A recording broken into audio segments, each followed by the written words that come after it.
Hello and welcome to our Wednesday webinar from the IEA Clean Coal Center. My name is Benedicta and I'm part of the communications team. Our monthly webinars are based on our technical reports, which are available from our website www.iea-coal.org. Residents of our member countries and employees of our sponsoring organizations can download our reports at no charge after a one-off registration. The subject for today's webinar is Reducing Emissions in India, presented by Debo Adams. Over to you, Debo. Thank you, Benedicta, and thank you everyone for joining my presentation today. It is based on several months of work that has been carried out by a team of analysts at the IEA Clean Coal Center. We are preparing this study on behalf of the IEA Coal Industry Advisory Board, and it will be published at the end of January and available from our website then. So a quick introduction as to who we are. The IEA Clean Coal Center is a technology collaboration program of the IEA. We are dedicated to providing independent information and analysis on how coal can become a cleaner source of energy compatible with the UN Sustainable Development Goals. And this is the challenge we have explored in our study. The Indian economy grew at 6 to 7% a year in the last decade. The population is likely to reach 1.6 billion by 2040, up from 1.37 billion today. And electricity consumption, which has doubled since 2010 to reach 1,100 terawatt hours, is likely to double again with increasing population, urbanization, access to electricity, and a growing economy. India relies on its massive reserves of coal, which are cheap and readily available. However, the Indian coal fleet emits about a gigaton of CO2 a year and is partially responsible for the notoriously poor air quality in some regions. This has an impact on health, mortality, and the economy. But India cannot turn its back on coal. So the challenge set us by the CIAB was to answer this question: can India meet this growing energy demand, reduce CO2 emissions, and improve air quality while still relying on its domestic coal reserves to 2040? So, just how important is coal in India? Well, you can see from this slide, India is the third largest electricity market in the world, and India still relies on coal, excuse me, for more than 70% of its electricity. India has vast coal reserves of at least 100 gigatons, or 9% of world total. As you can see, both production and consumption are increasing, and the Government of India target production is to increase further by 2023. There is also a desire to, excuse me, to halve coal imports, which are currently around 240 million tonnes a year. Thus, you can see that coal is vital to India, and it is pretty certain to remain so for at least the next 20 years. But Indian coal is not the best in the world. Generally, it has a high ash content of up to 25 to 50%, which lowers the energy content and can cause other issues. Most of the ash is inherent, which makes it harder to remove by normal methods. The ash content can be reduced by washing, but regulations in India to enforce the washing of high ash coal that was to be transported long distance was removed in May this year. But something must be done, and there are various policies in place. The main objectives of India's energy policy are to achieve universal access to energy and energy security, making greater use of indigenous coal and renewable power. The key policies are summarised here. India is a signatory to the Paris Agreement and aims to reduce emissions intensity of GDP by a third by 2030. As part of this, new coal plants should be supercritical or ultra-supercritical, and small subcritical units should be retired or upgraded. Emission standards for the main air pollutants, NOx, SOx, and particulate matter were introduced in 2015. And in January 2050, the new target of 450 gigawatts of renewable capacity in 2030 was announced, almost entirely from wind and solar. So the role of coal power will remain significant, but it'll have a dual role of providing base load and flexible load to balance the increased amount of renewable power on the grid. So first, let's look at efficiency and what these measures could achieve. This figure shows neatly what happens to emissions of CO2 as the efficiency of a coal-fired power plant increases. In India, you can see the average is only just over 35%, which is lower than the global average, while the state-of-the-art efficiency is 47.5%. And as the graph shows, with each percentage increase in efficiency, CO2 emissions come down. So if the global average was at the state-of-the-art, 2 gigatons of CO2 a year would be saved. Also, carbon capture, utilization and storage is best applied to more efficient units, partly due to the energy penalty of CCUS. So there are two main ways to improve the efficiency of the coal fleet. Existing units can be upgraded, or new capacity can use the most efficient plant designs. Almost half of India's total fleet is subcritical capacity, built within the last 15 years. So a key factor in improving these plants is the balance between choosing to upgrade the capacity or to accelerate its early retirement and replacement. So now, getting to the Indian fleet in more detail.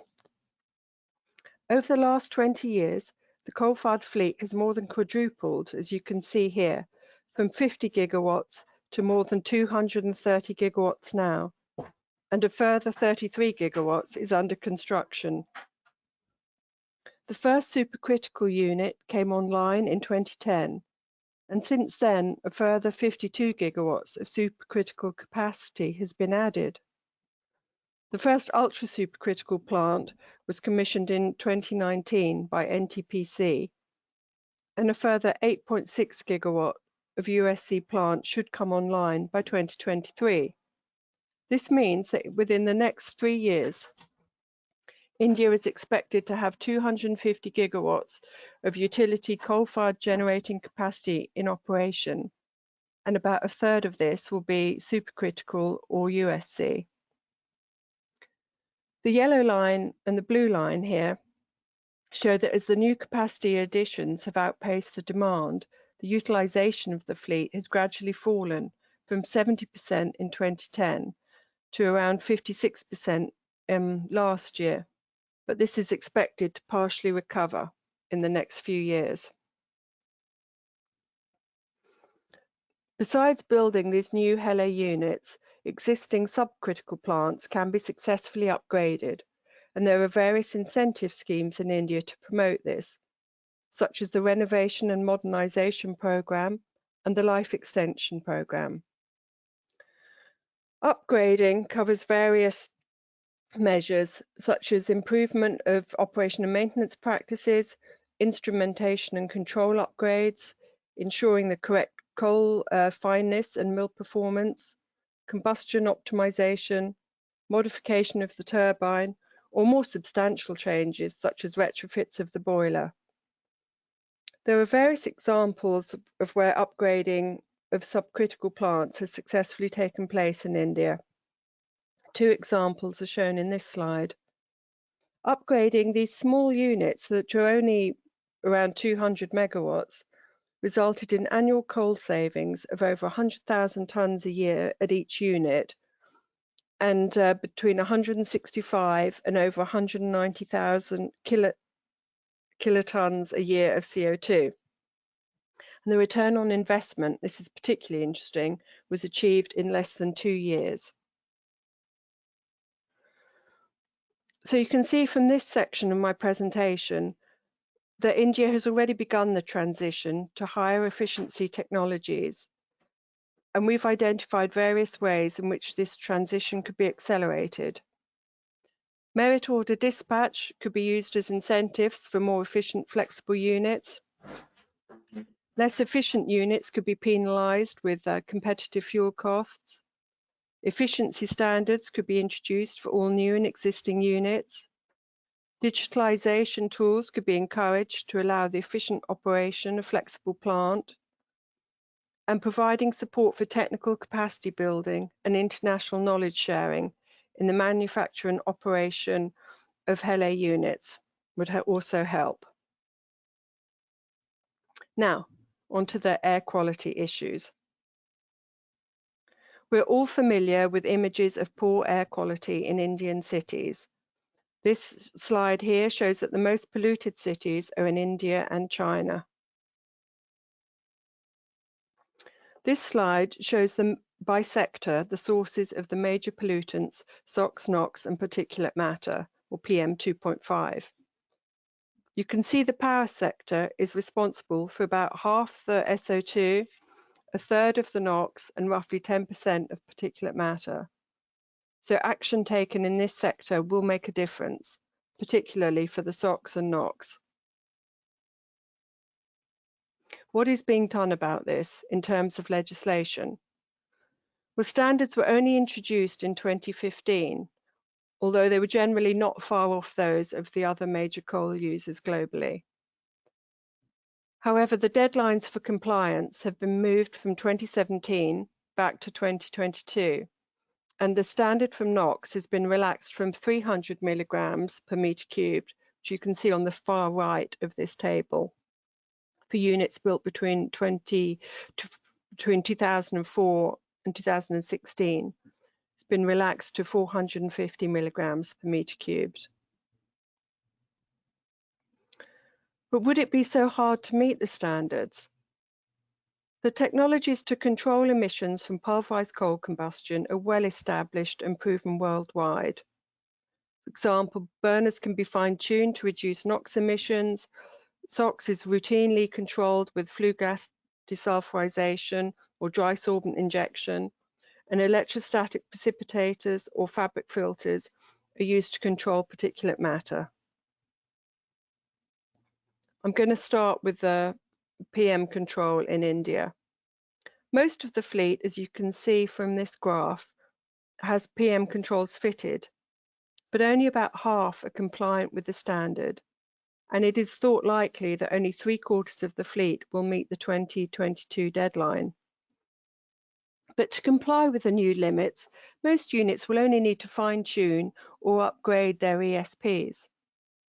And another reason to capture the particulate matter, besides improving air quality, is that coal fly ash is actually a traded and useful commodity these days, and it is used in cement and concrete. And much of the ash produced in India is still currently just stored and not yet used. This slide shows how little of the coal fleet in India has SOx controls fitted in the form of flue gas desulfurization, which is the most widely used method of control. Most plants have some form of it to comply with the must have some form of it to comply with the new standards. So what progress is being made on SOx control? 70% of the capacity is highly unlikely to meet the emission standard deadline of 2022.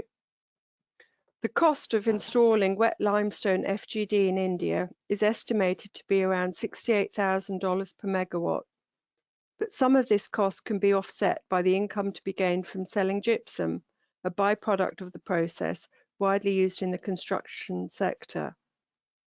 On the right is the status of SO2 controls by ownership of the plant, whether privately owned, state-owned, or centrally owned. Although the deadlines for meeting SOx and PM emission standards are unlikely to be met, the controls are being introduced. So our work has largely focused on NOx, as the norms have been relaxed and installation is lagging further behind. There is concern from some Indian utilities about the potential impact of high ash coals on some NOx controls, which we do understand. But NOx controls have been used successfully for decades in many countries. So what can be achieved? From our work, we think that in India, many power plants will be able to achieve the previous limit of 300 milligrams per meter cubed and less for all loads using primary measures only, as is common in the EU, for example. There are various primary NOx control measures, such as using low NOx burners, air staging, which includes the use of overfire air, fuel staging, low excess air, recirculation of flue gases, and water or steam injection. These measures are not costly, and the high ash content coal does not appear to impact their performance to any significant extent. What matters for NOx control is other properties, such as those listed here. And it is particularly crucial that the air to fuel flow is correct.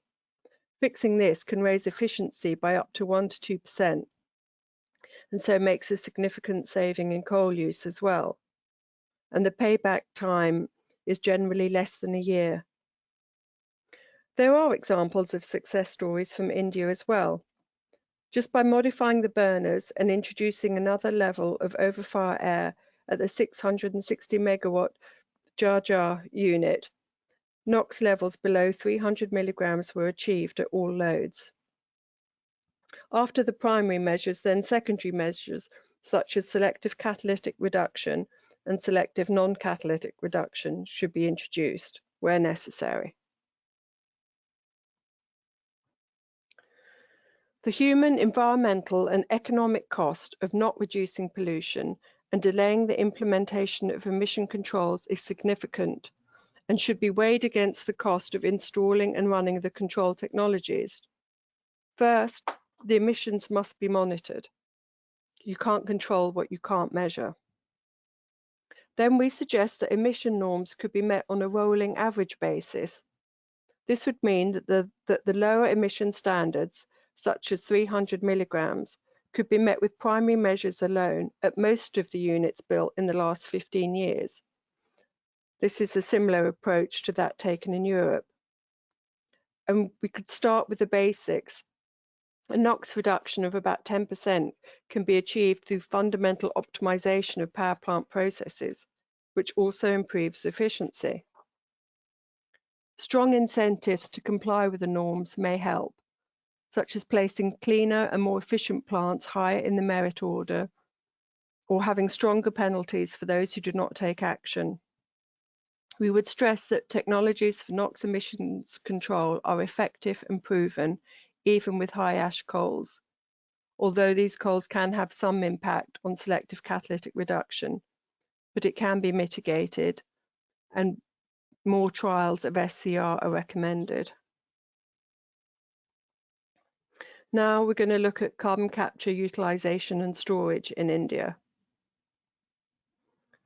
First, I'm going to review the storage potential in India. By mapping the geological storage potential with coal power plants, we identified some key coal plant clusters which appear to have good potential for access to storage. First, there's 8.25 gigawatts of high efficiency capacity in Gujarat, which is close to promising enhanced oil recovery or saline aquifer potential in the Cambay Basin. Second, there is over 10 gigawatts of supercritical plant along the southeast coast in Tamil Nadu and Andhra Pradesh, which could find suitable offshore storage in the Cauvery Basin. The most promising option for storage for the eastern coalfield and power plant cluster areas currently appears to be the coastal Mahanadi Basin, and apologies for my pronunciations. The potential capacity of saline aquifers is significant. Even the lower estimates represent storage of over 20 years of India's total CO2 emissions from 2018, or 46 years of coal power emissions. India also has a large central region of basalt rock, which may have potential for CO2 storage. and there's also potential for CO2 to be stored in deep coal seams. This work is being supported by the Government of India. So there's growing interest in CCUS in India, and the government has supported R&D on it since the early 2000s. For example, in August this year, NTPC put out a public tender for the construction of a 20 tons of CO2 per day pilot capture plant at a coal-fired unit in Madhya Pradesh. Also this year, the Department of Science and Technology has set up 2 centres of excellence in CCUS.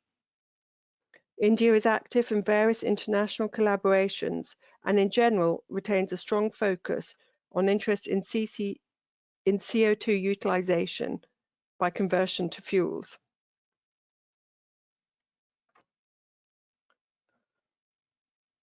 So, development of CCUS, though, in India has progressed slowly to date.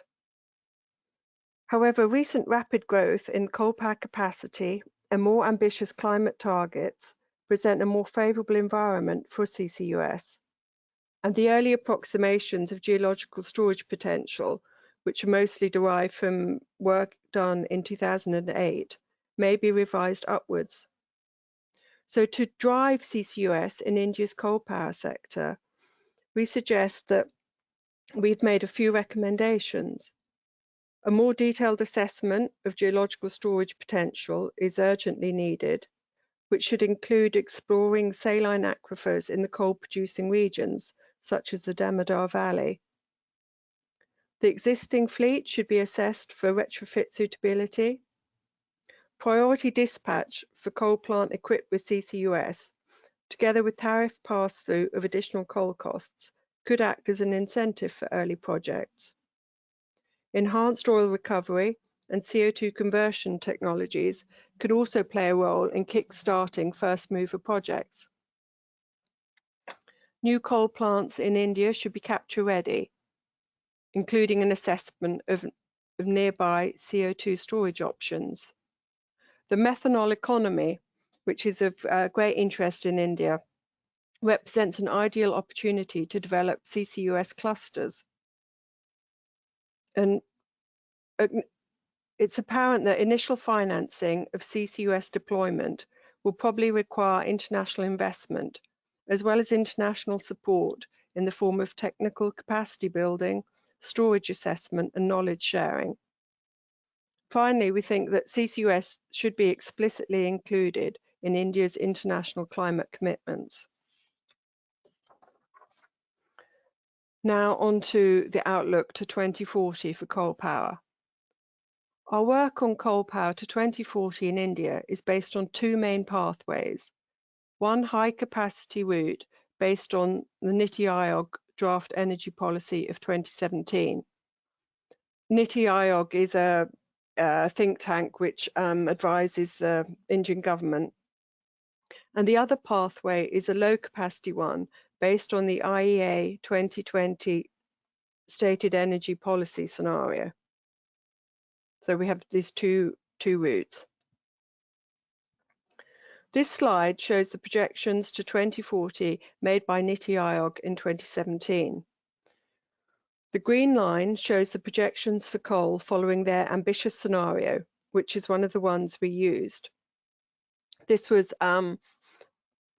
because it was supported in India and was quite in line with the IEA stated policies scenario for 2019, and it also factors in the increasing renewables capacity. In this scenario, coal-fired generation reaches 1,984 terawatt hours in 2040, together with a large amount of low-carbon energy supplies and some CCUS. Around 2/3 of India's generating capacity is based on non-fossil fuel sources, which produces nearly half of India's power by 2040. Our analysis used this scenario for our first projections, as we think it is ambitious but achievable. So we estimated the CO2 emissions based on the technology type. The fleet was modified each year as more subcritical plant was taken off the grid and more supercritical and ultra supercritical added. A 25-year life for power plants was assumed, and we did not add any new plant until 2027 beyond the current build. We assume that the plant load factor will recover and increase. So this is what can be achieved in the high capacity pathway based on NITI Aayog work. The columns are the coal-fired capacity, and the lines show electricity generated in red and the CO2 emissions in blue and green when CCS is included. This is up to 26 gigawatts of CCS starting from 2030. The lowest line shows CO2 from coal in the IEA 2020 step scenario, just for comparison. So on the left, you can see that CO2 emissions and coal-fired generation are close together, as CO2 emissions follow the coal fleet.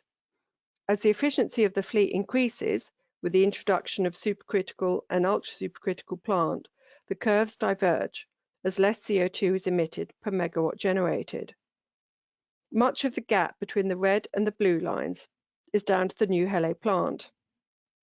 The gap between the blue line and the green is due to the addition of up to 26 of CCS to up to 26 gigawatts from 2030.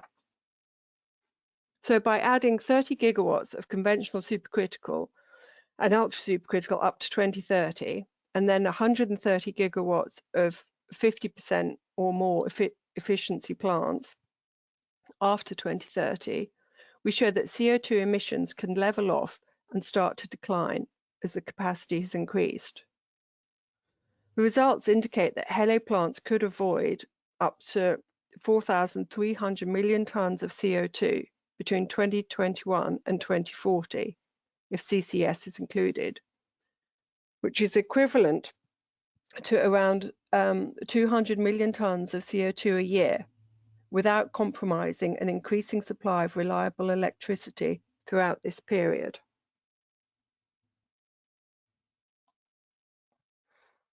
Now, this projection is based on the low growth scenario of the IEA 2020 stated energy policies.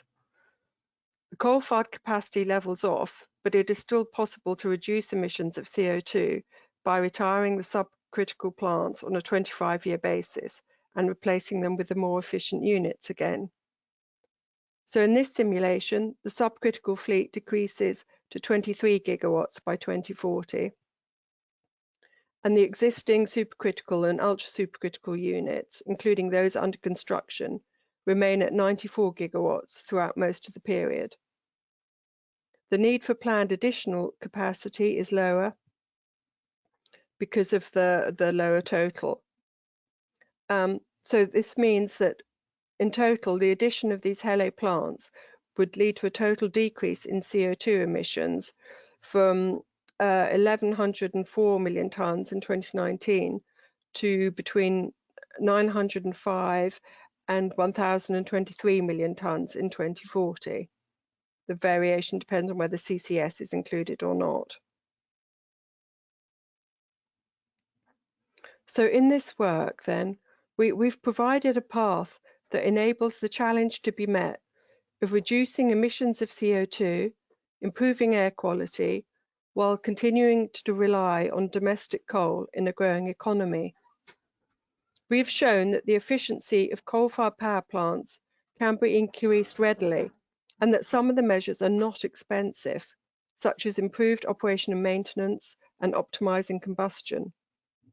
Emission standards can be met, and again, in many instances, costly measures will not be necessary.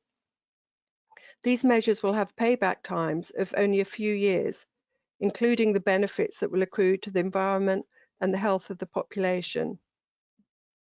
So we've shown that coal can continue to provide cheap, reliable electricity for a growing economy while emissions of CO2 decline. It is possible.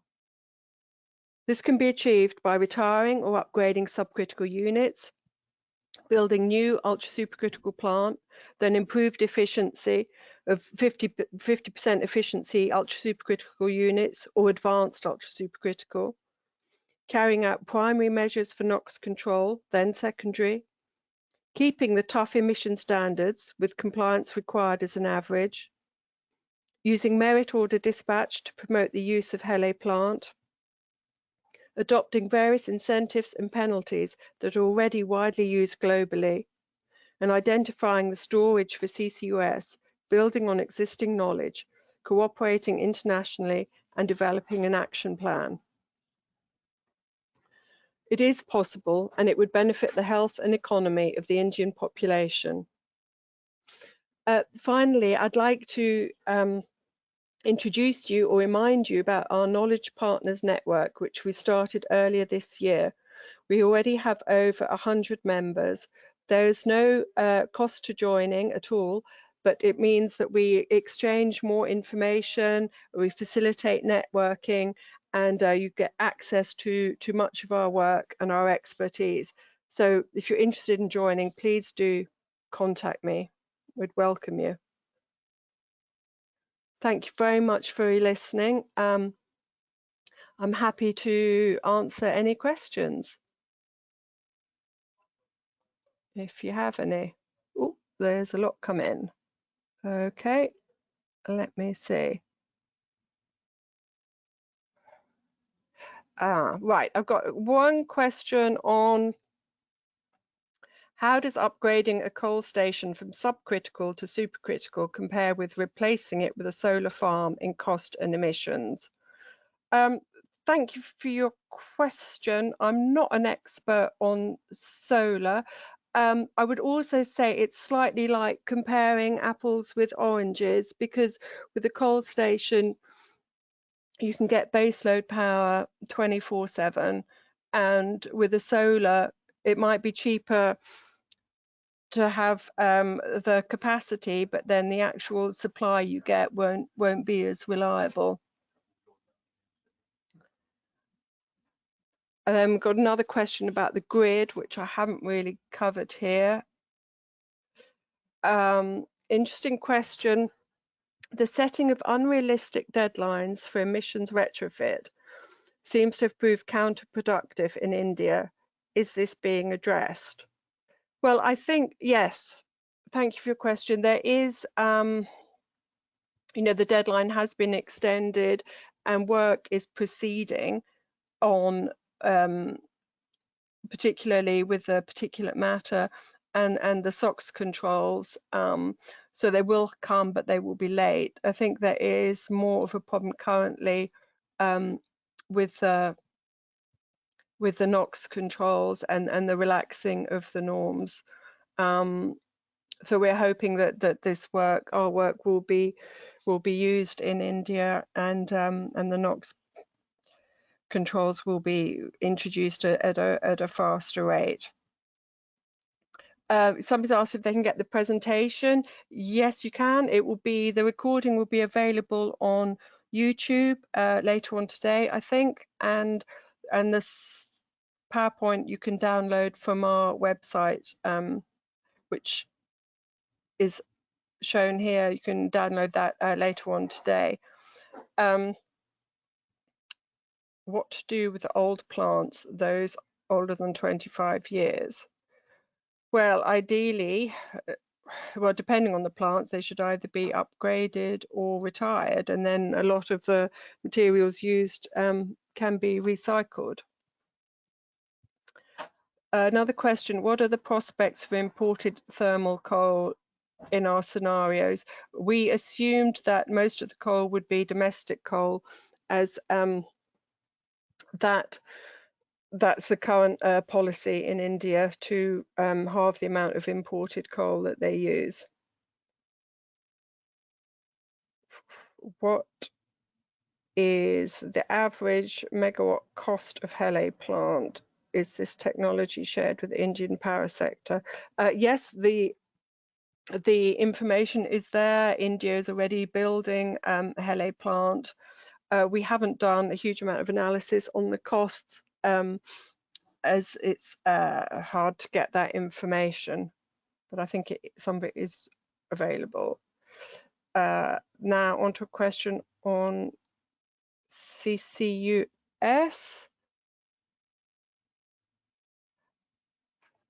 question on, I know CCUS is in the IEA recommendations, but CCUS's contribution in the overall scheme is very small, then why to bother? It is small currently out to 2040, but it is a critical technology. All the pathways to getting to net zero, nearly all of them include some CCUS. So I think although it's small in these early years of it, it is going to become critically important, and India and every other country using fossil fuels is going to be able to use CCUS.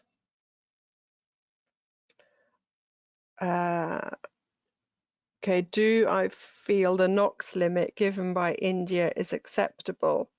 Well, I think, as I've stressed in the work, that that we think that the 300 milligrams limit could be met largely without major costs. So we are not convinced about the need to have relaxed the limit to the 450 milligrams.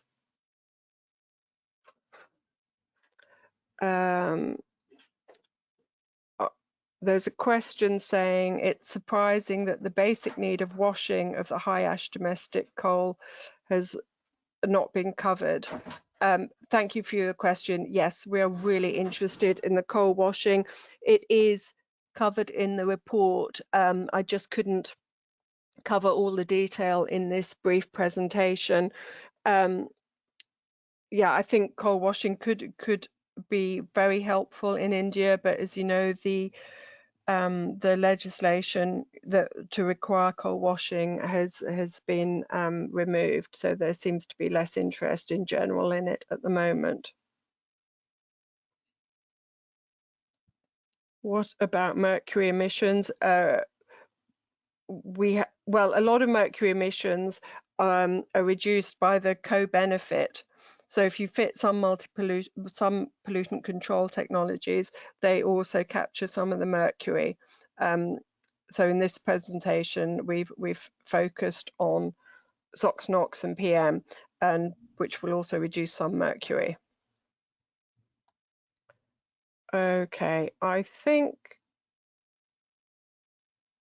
we are now running out of time, and that seems to be all the questions. So thank you very much for your interest. As I said, you can watch the presentation again on YouTube. You'll be able to download the PowerPoint. The report, which goes into much more detail, will be available by February next year. If you've got any more questions or comments, please drop me a line. My email is at the bottom there. I'll hand back to you now, Benedicta. Thank you, Debo. Thank you so much. Yes, and as Debo said, the slides from this webinar will be available to download from our webinar page shortly. The next webinar from us will be in January 2021 on Wednesday the 20th.